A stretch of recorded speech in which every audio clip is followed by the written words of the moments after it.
ডিম আলু আর ডালের কম্বিনেশনে এই ডিম আলুর ডাল রেসিপি আপনার পরিবারের সবার প্রিয় হয়ে উঠবে। মাত্র 20 মিনিটে ঘরোয়া উপকরণে তৈরি এই সহজ ও সুস্বাদু রেসিপি একবার খেলে বারবার রান্না করতে মন চাইবে। ডিম আলু ডাল রান্নার জন্য আমি এখানে নিয়েছি মসুর ডাল আর সেই সাথে নিয়েছি আলু কুচি। অবশ্যই আলুর স্কিন ফেলে তারপর কুচি করে নেবেন। পরিমাণ মতো পেঁয়াজ কুচি, স্বাদ মতো কাঁচামরিচ, আর সেই সাথে দিয়ে দিচ্ছি আদা রসুন বাটা 1.5 চা চামচ, দিয়ে দিচ্ছি হলুদের গুঁড়া 1.5 চা চামচ, স্বাদ মতো লবণ, আর দিলাম সরিষার তেল।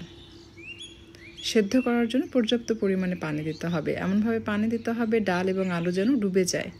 এরপর ঢাকনা দিয়ে ঢেকে এটাকে রান্না হতে দিতে হবে যতক্ষণ পর্যন্ত 2টো সিটি না বাজবে। 2টা সিটি বাজলেই চুলা বন্ধ করে দিয়ে এভাবে রাখতে হবে। যখন প্রেসার কুকারে প্রেসার শেষ হয়ে যাবে তখন ঢাকনা খুলে দিতে হবে। প্রেসার কুকারে প্রেসার শেষ হয়ে গেলে আমি ঢাকনাটা খুলে নিচ্ছি। এই পর্যায়ে এটাকে ডাল ঘুটনি দিয়ে খুব ভালোভাবে ঘেটে নিতে হবে। হালকা আলু একটু দানা দানা থাকবে আর ডালটা যেন খুব ভালোভাবে ঘেটে যায়।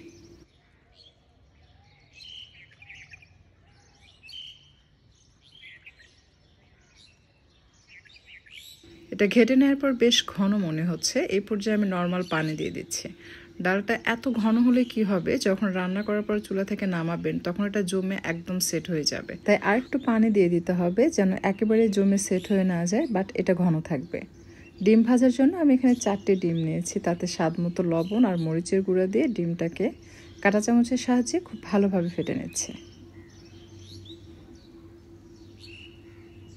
এরই মাঝে আমাদের ডালে কিন্তু খুব ভালোভাবে বলক চলে এসছে। আর এটার ঘনত্ব কেমন হবে আমি আপনাদেরকে দেখিয়ে দিচ্ছি।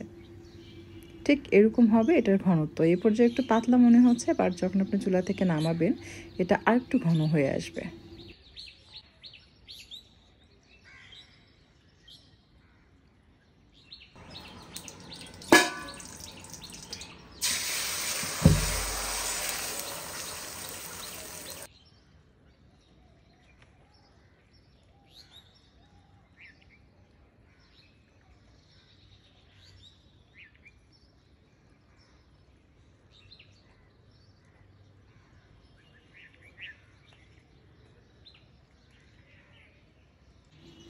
বাগার দেওয়ার জন্য প্যানে পরিমাণ মতো তেল নিয়ে নিচ্ছে।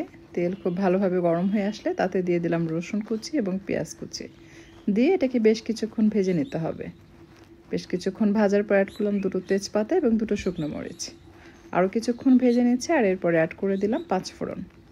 চেষ্টা করুন 5 ফোড়নের সাথে মেথি ফিরিঙ্গি দিতে, এতে করে এটা সুঘ্রাণ পুরো এলাকায় ছড়িয়ে পড়বে।